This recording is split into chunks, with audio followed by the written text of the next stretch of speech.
Hi guys, and welcome back to another Show on the Buffalo video. Hope we've all been well.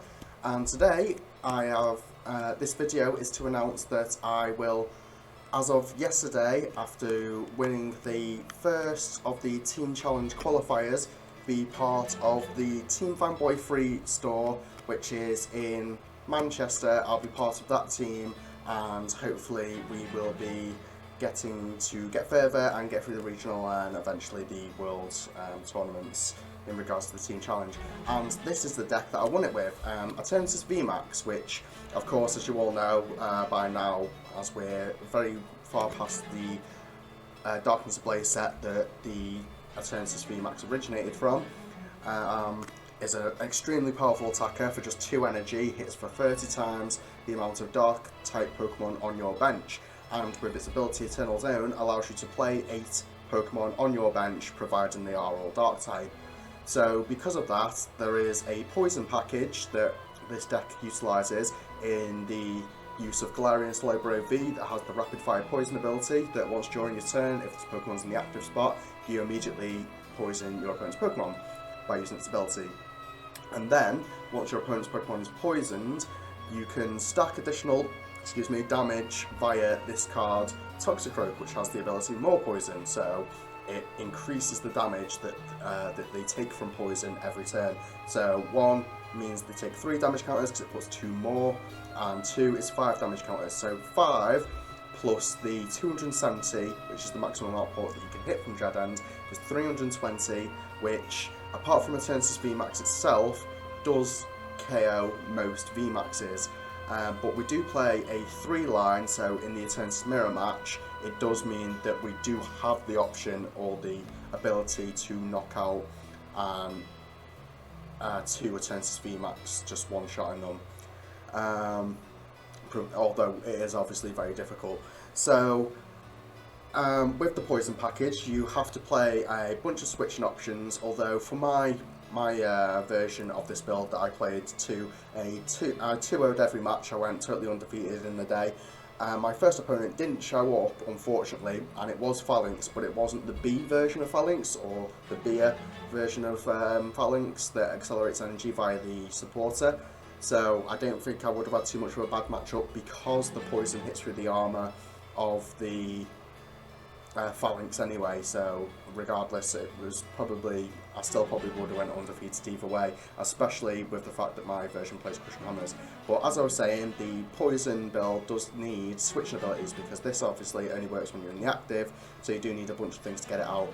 I only play 5 switching options, including a Hidden Energy that I don't necessarily count.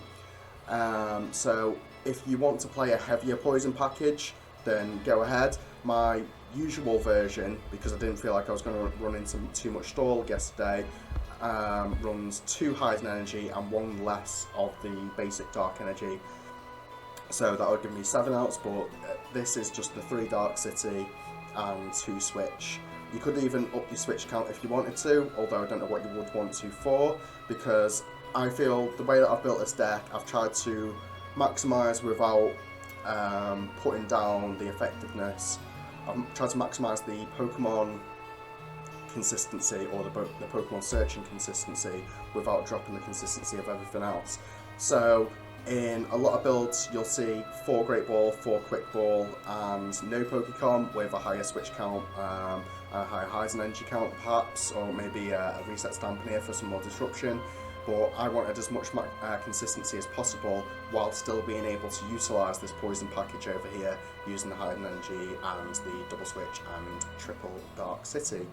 So that is all for the deck, and in the battle videos that are upcoming we will be giving away some of these things, some Vivid Voltage codes. I'm going to try and give out 1 during each battle, and we'll see how many battles we get through, and I will be hopefully doing the same for the next video as well, so make sure you do watch out for that as well. So I'll be right back for the next battles anyway.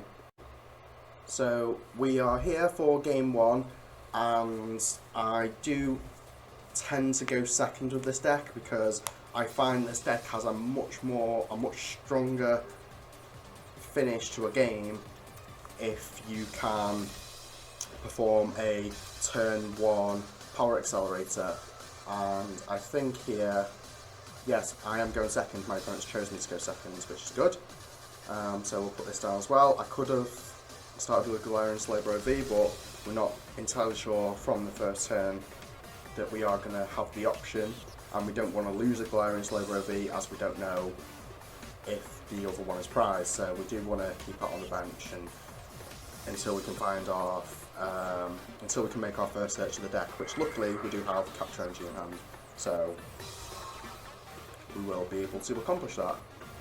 The 2 Toxicroaks going to the bottom of the deck doesn't particularly matter because the deck has so many search cards and ability to draw cards that them being at the bottom is quite helpful. And the fact that my opponent is playing a Charizard deck means that the Power Accelerator is even more important here because it does allow us to keep multiple of these in play. So I don't know if the Zigzagoon is going to help potentially, but we'll stick this here. We'll Capture Energy for another Eternatus. And our other Galarian Slowbro isn't prized. We have prized 1 Croagunk, but Poison particularly doesn't matter in this matchup, so it's even less important that the Toxicroaks goes to the bottom of the deck. And we'll have a quick deck search and find that we've prized 1 Great Ball, we've prized 1 Switch, 1 Dark City, and I can't quite figure out what else just yet. Oh, and a Croagunk as well. So yeah, we'll get the Eternatus VMAX, and we are just going to Marnie here because we want these to the bottom of the deck. And we also know our opponent probably has the KP. So again, we're not particularly too fussy about switching in this match per se, so we're just going to get rid of the switch and get ourselves a Crobat here because we do have the turn 1 Power Excel. And we will use Crobat's ability Dark Asset to draw ourselves a couple of cards, so that's good. And we do have the Dark City in hand in case there's any boss shenanigans that my opponent would like to accomplish. But for now we are just going to Power Accelerator.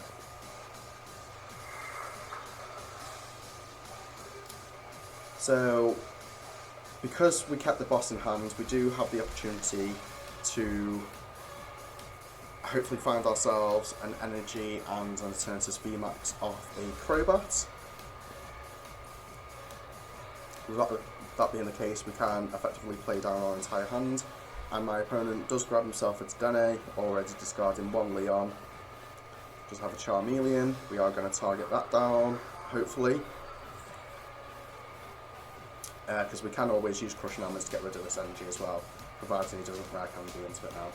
If he does Rare Candy into it now, then we are obviously going to attempt to target this Charmander. Does find himself a Welder, but he has played Professor's Research this turn.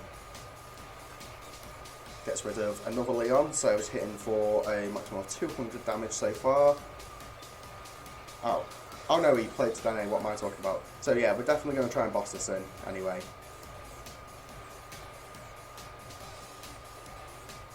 Because it will clear my opponent's board of the most resources.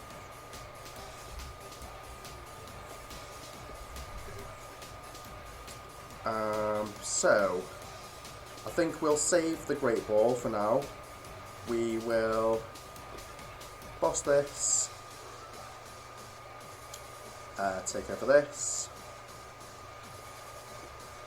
quick ball away the Professor's Research to get the Crobat, and we have prized 1 Eternatus VMAX, so in a 37 card deck I'm not feeling too hopeful, but we shall have a look, and we do get it, which is absolutely brilliant because it allows us to now Crobat for 6 cards, whilst with any just to find an energy. All we need right now is an energy, which we do find, and we also find the Crushing Hammer to get rid of the energy on this, which we don't get, which is fine. And just for the sake of it, we will get ourselves down a Croagunk, just in case. Actually, we don't need to. What we do need is the Eternatus VMAX so we can attack again.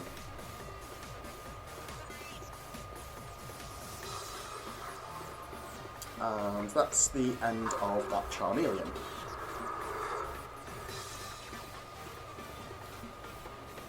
So my opponent is likely to either Rosa here or just use the Welder and finds the rare candy. He may have purposely not rare candied last turn so that it doesn't go to waste via me targeting it due to boss's orders, which we do see here is the case.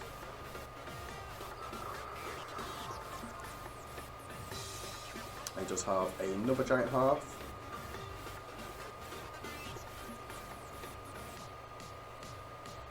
He does discard another Charizard, so that may potentially make it harder for him to find another one in the future, as he's down one entire line. And if he doesn't get down a Charmander this turn, my opponent's going to be in some big trouble.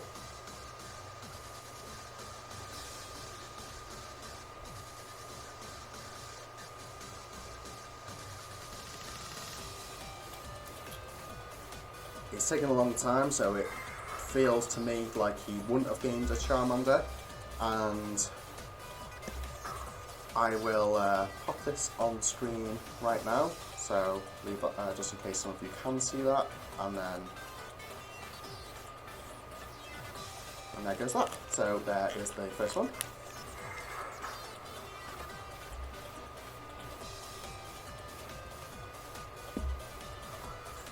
My opponent does find energy, doesn't find a Charmander, very unfortunate, but does he find the well, he doesn't have rid of more, he doesn't have rid of the third Leon. He'd have to have rid of the third Leon and be able to play another Leon this turn to have any chance of making a KO. So he is just going to KO the Crobat, which to me is fine. It means that now he's going down this route, he's going to have to go down an 8 card prize card route, which is totally fine by me. So we'll get down a Croagunk. Again, probably won't have much utility in this match, because we are usually always hitting for over 170. Currently we're hitting for 240. So not an issue. And we don't need to waste any Crushing Hammers or anything else that we have in hand. No point playing the Researchers, because we don't know if my opponent's playing Rare Candy or not.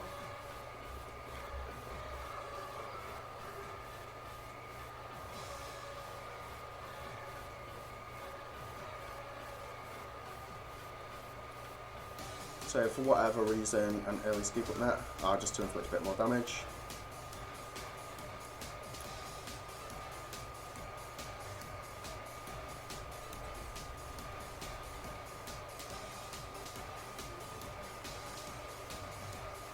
Yeah, needed 2 Charmanders down this turn.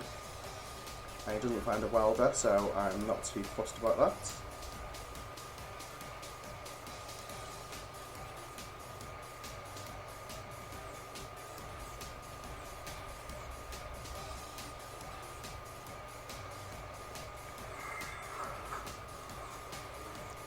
Don't know what my opponent got there. Just says drew a card. Drew a card. Don't know why I didn't say that what it grabbed or not, but again, not too fussed. So we can, at some point, let's see how much damage this does. We can at some point possibly even force a different prize trade. Although I don't think there's any use in that. We will attack one here, I think. And we are just going to Crushing Hammer. Get rid of that. And we'll switch into this one because it's got less damage on it. Because it can still only hit a maximum of 330 with the Leon, unless he does find again the Zigzagoon combo and the rest of it. So that switch is just making him find more pieces effectively. And now we are going to start to establish a little bit more of a pro-gun climb. Because at any one time, we can always just pass with something in the active to tank for us.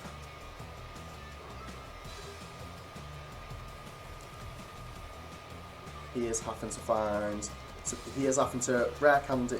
He basically can't do it this turn anyway, because he needs to be able to welder and play Leon and play the Zigzagoon. Rare candy Charizard as well. So we're pretty much in the race to win this. And then by the time he's knocked out this Eternatus, we are going to Marnie his hand right down. If my opponent, by unfortunate circumstance, discards the last Leon right now, then he is going to struggle even further because he won't be able to hit the 340.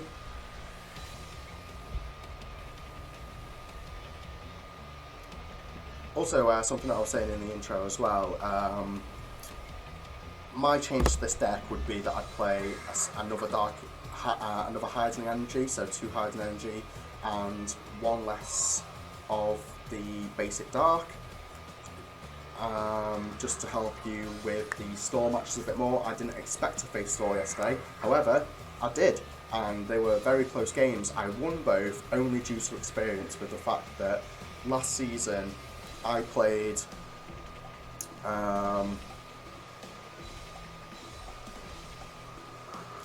stall decks all last season. I played it the Arangaroo Pidgeotto stall thing, so I played that all last season, and it, you know, very, very strong deck.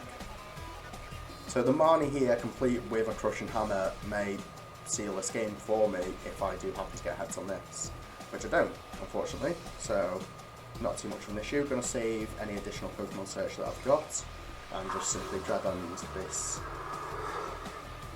Jirachi. So now my opponent is having to find essentially another rare candy for this one to keep the attacks coming, and find a way to knock this out.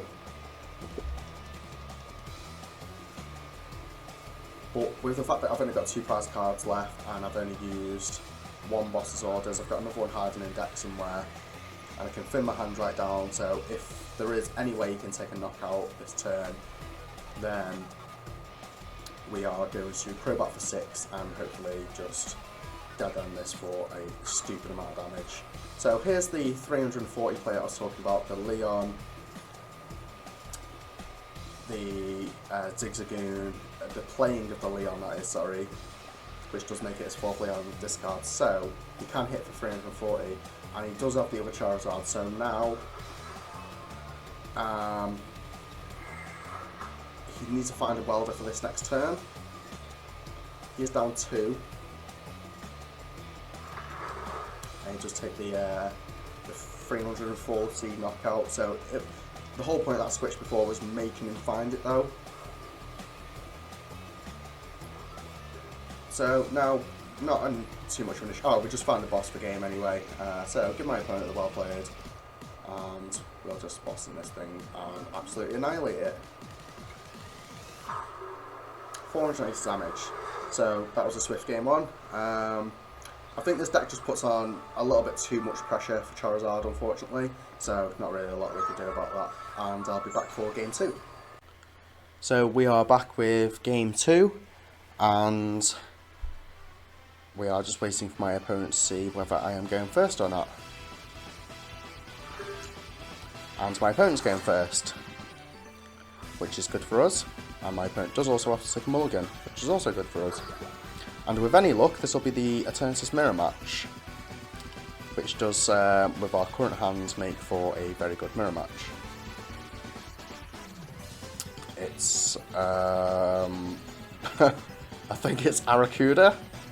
Not Arrokuda, sorry, Cramorant. Which is fine by us. Again, the turn 1 power accelerator in this match is extremely important, as well as Marnie's. We will also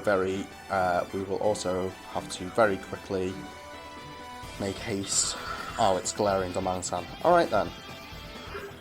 My opponent does not establish a Frostmoth, which I am totally fine with here, so we are going to get ourselves the Galarian Slowbro,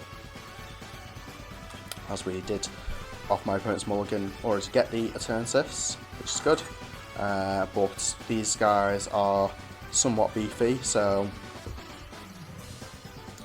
we do need to get our Croagunks out. We'll attach a hide into the active and Crobat for 5. And from there we will simply Power Accelerator onto the bench.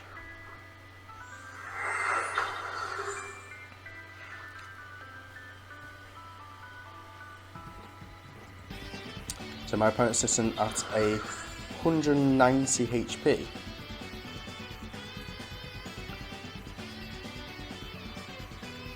So if he doesn't find the VMAX for this turn, which it doesn't, what's this do? It can paralyse, it does paralyse.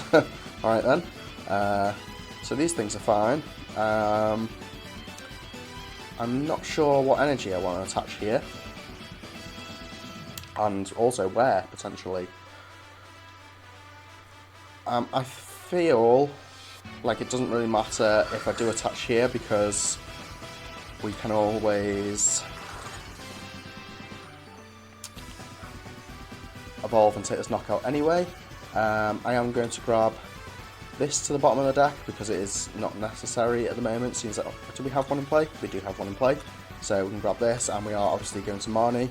He does find some Frostmoths off the research, and he does have a 5-card hand, so let's put that to 4, whilst attempting to find a VMAX, which we do find. Very luckily, I might add.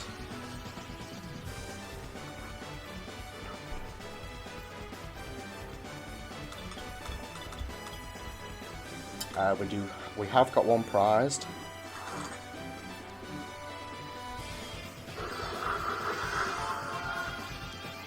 And we are going to put this in play, and we are going to Crush and Hammer just to attempt to make it harder for my opponent to retreat.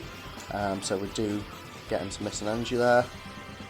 And this is unfortunately not knockout, but he's forced to evolve this because I do have a Galarian Zigzagoon in the deck, and if he doesn't evolve this, I could potentially take a 6-prize turn next turn. It's very unlikely, but it can happen. So we do see a Dedenne. We do see a Galarian Darmanitan VMAX. With the Telescopic Sight is an extremely powerful combo. I unfortunately don't feel like it's still like games don't last long enough for this to be very effective.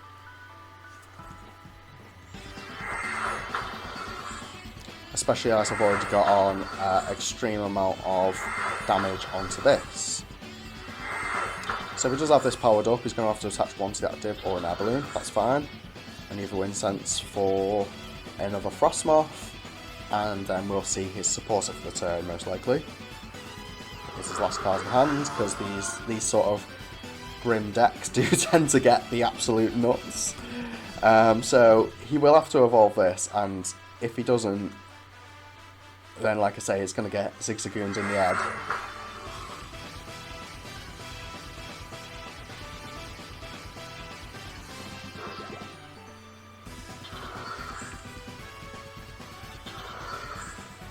Does he find the evolution for this? No.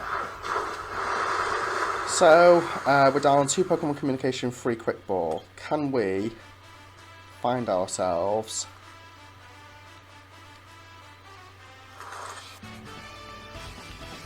not yet we can't, but we have this. Yes, we do find the Galarian Zigzagoon. So we'll go. Oh, we don't want to mis-sequence. If we sequenced that wrong, that would have been awful. So we want to poison. We want to attach here. we want to switch back into this one. We want a Galarian Zigzagoon this. Knock it out, take 2 prizes. Did I say last turn I could take 6 prizes in one go? I meant 5. And then potentially Crush and Hammer the active, which we do. And hit for some half decent damage on this thing. So it was asking a large amount to be able to do that turn that I was talking about last turn, but you know, we did well. We got rid of a Galarian Darmanitan. What's this thing do? It's for 150, can paralyse. All in good taste, I suppose. This will get us closer to our Krogunks, which is good. And 3 Crobats apparently. So all's well.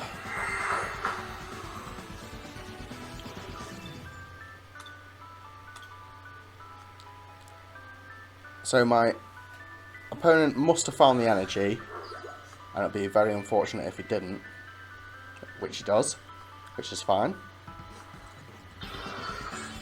But he didn't get to boss's orders this turn, so he is overkilling my Eternatus VMAX, which is why I attacked with this one, because I didn't want them to suffer an atrocious amount of damage. This can do 250, which we hope does not end up being the case. We're not going to promote Galarian Slowbro this turn, although that top deck means we could have done, which is very annoying. So we are going to put that in play. We do have 3 of them. 1 down already. We do need to find that, an Eternatus, and an attachment to it. The other Toxicroak, which is good. And I don't want to use Professor's Research because we don't know if my opponent plays Reset Stamp. And if he does, that would be very problematic for us. Although, finding the other boss this turn may have been good. Crush and Hammer. Krogunk. This. So, unless he gets a big charm on this, or does get the 6 energy, which he's down 8 energy already. If my opponent plays 2 energy retrievals and whatever energy is left in deck, oh well, he plays Nessa. And before this game is out, as this will be the deciding turn I guess, I will stick this on screen, so just very slowly.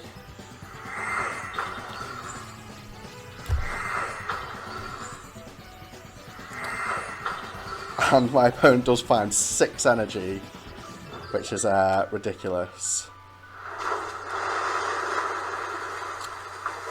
So that's quite the tech card to play in this deck, to be honest. Not going to bother with all that, and just concede because he's took the 3 prize anyway. And that'll be the end of the video. So that was Eternatus VMAX, showing its strengths and its weaknesses, showing that it's not all powerful. I don't think we've ever had a tier 0 deck since about 2004 in this game.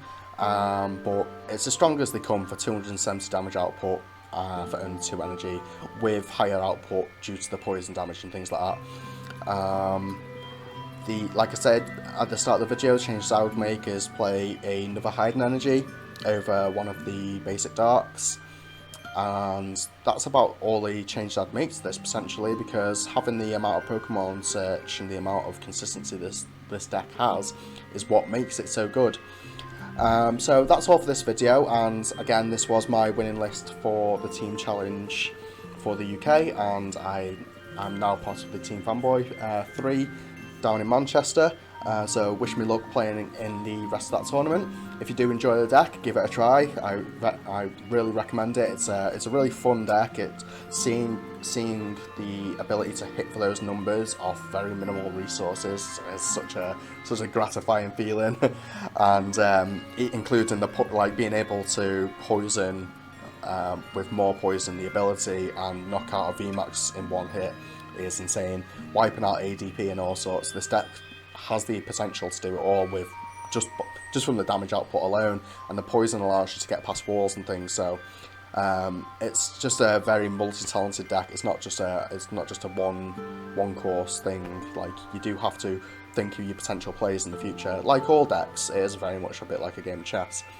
So again, thank you all for watching, and if you did watch the battles all the way through, you will have picked up on 1 or 2 of the codes, so good luck to you and good luck to your pulls. If you do pull anything good, feel free to post it in the comments. Always happy to hear that my codes will bring you joy.